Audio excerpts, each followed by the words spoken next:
Right, it is time now for Back Pages tonight here on Sky Sports News, bringing you a first look at the sports stories in the morning's newspapers. And joining us tonight, The Guardian's Jonathan Liew, TalkSport presenter Shebahn Aherne. Welcome along to you both. We will speak to you in just a couple of secs. Let's just run you through the back pages as they stand this Thursday evening. So this is the back page of the Telegraph. Lopetegui fights to keep West Ham job. Yes, I mean, this is a difficult time, isn't it, for the Spaniard. Lost their first 3 home league matches in their entire 129-year history. Back page of the Eye looks like this. Rangers' rapid start as Philippe Clement's side a win away at Malmo in their first Europa League game. United still work in progress, says Ten Hag. Also, what next with Toon Saudi investors? Secrecy of Premier League over City cases baffling. And Pot seeks pace in order to cement place in the England team. And we know about Daniel Ricciardo as well, leaving RB after being pushed out by Liam Lawson for the last races of the season. Back page of The Guardian, where there is Beth Mead as Arsenal turn it around against Hacken. They are through to the group stage of the Women's Champions League. Likewise, Man City, likewise Celtic for the first time. Ten Hag calls for patience and time to develop young talent. And there you can see on the right-hand side, Lord Security tightened to avoid repeat of Ashes row. Yes, England taking on Australia again at the home of cricket. Remember what happened last time in the Ashes test that was at Lord's, and with Johnny Bairstow's dismissal. It was a little fruity, shall we say. Times looks like this. City score win in battle with League. Again, this is to do with their legal challenge to the Premier League over APT, Associated Party Transactions. The boat there that you can see is Ineos Britannia. Ben Ainsley involved in the last sort of playoff, if you like, before the America's Cup, where they'll take on Team New Zealand. And right now they are level with Luna Rossa. Back page of The Sun. Solskjaer, I'd love to boss United again. So Ollie open to a return to being at the wheel at Old Trafford, heaping pressure on under fire Ten Hag. Remember that Erik Ten Hag's Manchester United, they've started off this Premier League season with 2 wins, a draw and 2 defeats, and they take on Spurs on Super Sunday this weekend. Do you know what? It is a theme, I think, that will start developing over the next few weeks with another international break on the horizon. It is Premier League managers who are under pressure. Let's start off with the Telegraph. They highlight a few that might just be feeling the heat a little bit. Welcome once again, Jonathan. Welcome once again, Shebahn. Jonathan, I could just come to you for this one. I mean, looking at this, Lopetegui fighting to keep West Ham job. I was reading there, the net spend, the 6th highest in Europe this summer for West Ham, hasn't quite put it together. And they say, top part of this by Jason Burt, the next 2 Premier League matches are huge. Away to Brentford and then at home to Ipswich Town. How serious is the situation for Lopetegui at the London Stadium, Jonathan? I think it is. I mean, it used to be that the Premier League sacking season started in about November, but it seems to get earlier and earlier every year now. I mean, there were 2 things I'd say about Lopetegui. You know, there's talk that West Ham fans aren't necessarily happy with his style of play.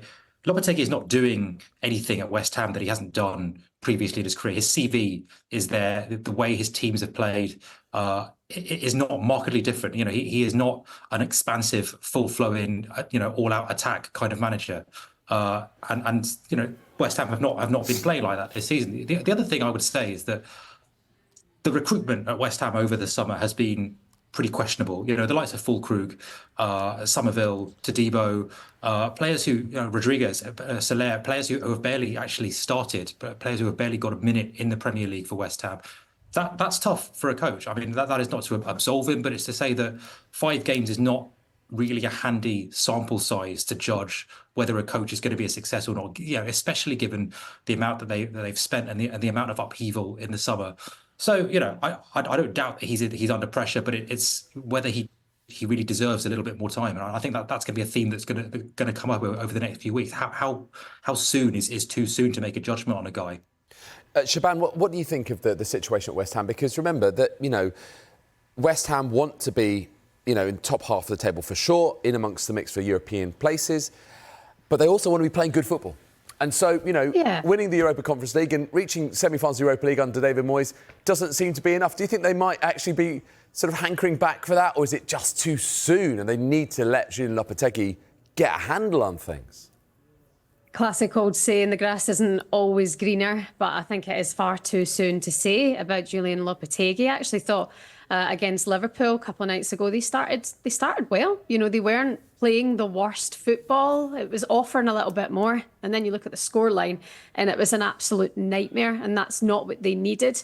Only thing is I think when you look at David Moyes and then you go and get Julen Lopetegui, you want a certain style. It's going to take time for that transition. But when it comes to managers, I don't feel they took a step up. It feels like they've taken a step sideways. If they want this to work, if they want this period of transition to happen, then he's going to need a lot more time. Now, the article in the Telegraph, they're saying he's not under any sort of immediate pressure right away. But actually, you look at the games ahead, Brentford, Ipswich, Spurs, Manchester United, Forest, they're going to have to really start picking up points. And like you say, the fans are frustrated because they're looking at the money they've spent. They're looking at the players that they've brought in. And look at that 25 million on the young Brazilian player. Where is he? Why aren't you getting to see these players in action? So something has to happen now. It's too soon to make a call, but actually it could be sooner rather than later if it continues this way. What about Erik ten Hag? I'll come back to you actually, Shebahn, because you know we've been here before, except this time he's been seriously backed. You know, Ineos are in, Jim Ratcliffe is in. You know, he's bought players again this summer. In fact, over 3 seasons now, £600 million. But there are some tough matches on the horizon. If he doesn't get decent results at home to Tottenham on Super Sunday and then away to Villa the following weekend, do you think we could even be considering his future? 100%. I mean, he signed a year extension with the club. That felt like just prolonging things ever so slightly. It felt if they truly trusted in Erik ten Hag, that perhaps it would have been a 3-year contract for him.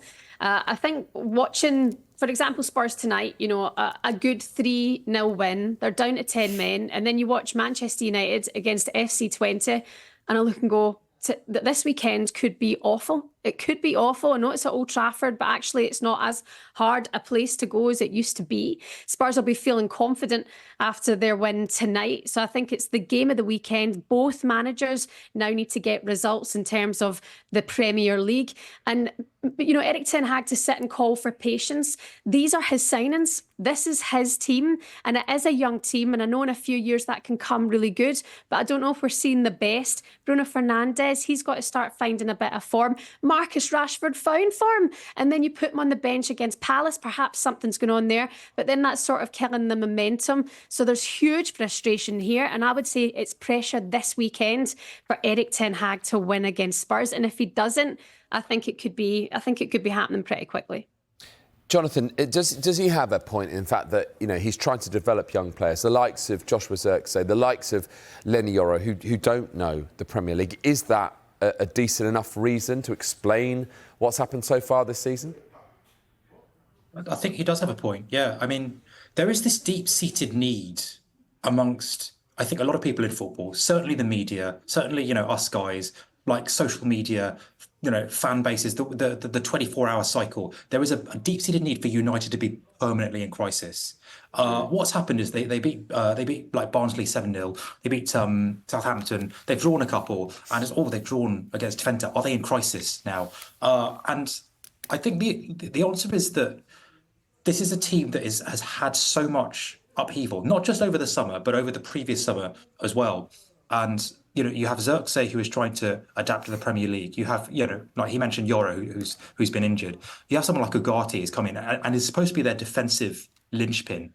You need to give him time to bed in. You have someone like Mason Mount, actually, who barely played in his first season because of injury, and he is now trying to integrate into the team. You're trying to integrate all these different parts while also trying to deal with this almost 24-hour cycle, which demands the, you know, instant results, instant success, instant judgment. Now, you know, Ten Hag knows the beast. He knows what what managing this club is like, and it can sometimes feel like he's almost shouting into the wind when he talks about, you know, time, you know, to trust the process and all that. But that's the only surefire way of building success and a sustainable success at the elite level of football. Whether he's going to get that time, I don't know. But I don't think he certainly is. I certainly don't think he's wrong to try and raise that as a point.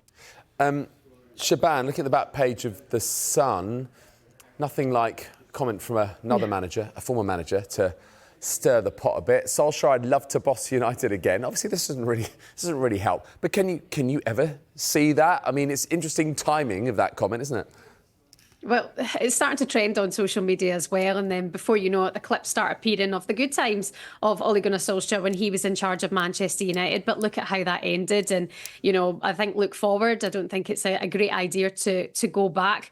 But I think who you've got waiting in the wings there in the dugout is such a Manchester United presence, and I think bringing the likes of Ruud van Nistelrooy into the club to be a coach is maybe a sign of what the future looks like for Manchester United. They need these leaders. It feels like, Erik ten Hag in his pressers today saying that we need to be hungry. Why aren't these players hungry? You play for Manchester United. What more do you need to be given to represent that badge? And it's the inconsistency, Jonathan, that you mentioned there. I know patience is needed. I know it's young signings, but this is Erik ten Hag's squad, the majority of the players that he's brought in. So you want to see those players respect and respond to the manager. Whereas actually, I think when you watch those games, and especially watching against FC Twente, it was almost a bit wooden and a bit limp, and they should have finished the game off, and they didn't. And Christian Eriksen put in a great goal. It looked like he was hitting a bit of form, and then he gets turned over by a player who, used to play for Rangers. They have to step up. They have to be better in Europe. And I think, yes, patience is needed, but I think Erik ten Hag has had time, and I think patience is just so running out, and he's calling for more patience. As you can see, I'm kind of at the end of my tether with it. Yeah, I can feel that. We can all feel that. Jonathan, Ollie back at the wheel at United in the future. Can you see it? No, not really. The thing about Solskjaer at United, there is a kind of nostalgia for the nostalgia, because Solskjaer at United in the first place was a whole big nostalgia trip. It was kind of like trying to get the boys of '99 back together. And now I think certainly the way the Ten Hag reign has gone, people are now getting nostalgia for the nostalgia, which it's a very bad way to go. I think it's obviously going to it's going to write a lot of articles. It'll probably sell quite a lot of memorabilia, but I don't think it's a sustainable way of running a football club. OK, let's move on to a few other topics. We've got 3 teams involved in European action. And, of course, Tottenham are one of those. It was a delayed start, though, at the Tottenham Hotspur Stadium as they beat Qarabag.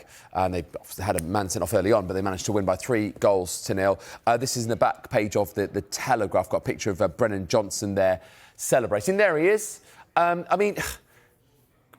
scoreline looks comfortable, Jonathan, but this was a bit of a harem-scarum match in parts, wasn't it? I mean, Qarabag had chances, could have absolutely scored 2 or 3 or maybe even 4. But, when you lose a man after 7 minutes, do Tottenham think about how they might reshape? No, they just play the same with 10, don't they? Yeah, like you say, the scorecard, the scoreline looks pretty comfortable, but first of all, Postecoglou starts his first choice front three. He's got Son and Brennan Johnson and Solanke up front, and they all do okay. But then you have Dragusin getting sent off in the first 10 minutes. You then have Qarabag have a missed penalty. I think 2-0. So it is a lot closer than it looks. And there was some talk about, I don't know what the latest is, but there was some talk of Son coming off with a slight injury as well. So it's not like an ideal night by any stretch of the imagination. And I think there's been a lot of talk about Spurs at set pieces, the way they lost the North London derby. Actually, what has been costing them a lot more than set pieces over recent months is just really stupid errors at the back, because they play such a high line, because the margins of error are so low, and a single error is often enough to get through them. And that's what we saw with Dragusin last night. He gets turned by Juninho, who is absolutely primed for that kind of run, and he gets robbed, brings him down, and it's a red card, and suddenly you're on the back foot again. That's I think the game against United this weekend is going to be such an interesting one, because you have two teams who are basically so vulnerable to a single error that it's really impossible to say which way it's going to go. Shebahn, where do you think the Europa League sits in Tottenham's kind of priority list this season? Should be high up. I mean, Ange Postecoglou being asked in press conferences, all of the time. You say you win trophies in your second year. He's in his second year. He should be focusing on winning a trophy. And it's hard when you're in the Premier League. It's a different beast, to no disrespect. Scottish football, which obviously I love, when you look at the likes of what he's done for Australia and what he did in the J League too. You're in the Premier League. It doesn't offer you a lot of time. He's had a season now to bed in. He doesn't seem to be changing his ways. It's all out Ange ball, all out attack. Those chances that they could be, letting in, they're so open and so vulnerable sometimes. But then you've got to give credit to the players who I think step up for Ange. It feels like a lot of them would go through a brick wall for him. Look at Brennan Johnson, how he's been able to just turn things around. He's been struggling, hasn't he? And then this last week, he's really picked up. He's found his form. The manager backed them. Same with Solanke. I thought Solanke was absolutely outstanding tonight. So there's real positives, I would say, for Spurs. And there would be, maybe they would put an end to classic Spurs if they could go and win a trophy this season. And it would be incredible. It'd be incredible for them. And Ange would silence a few guys in that press room, that's for sure.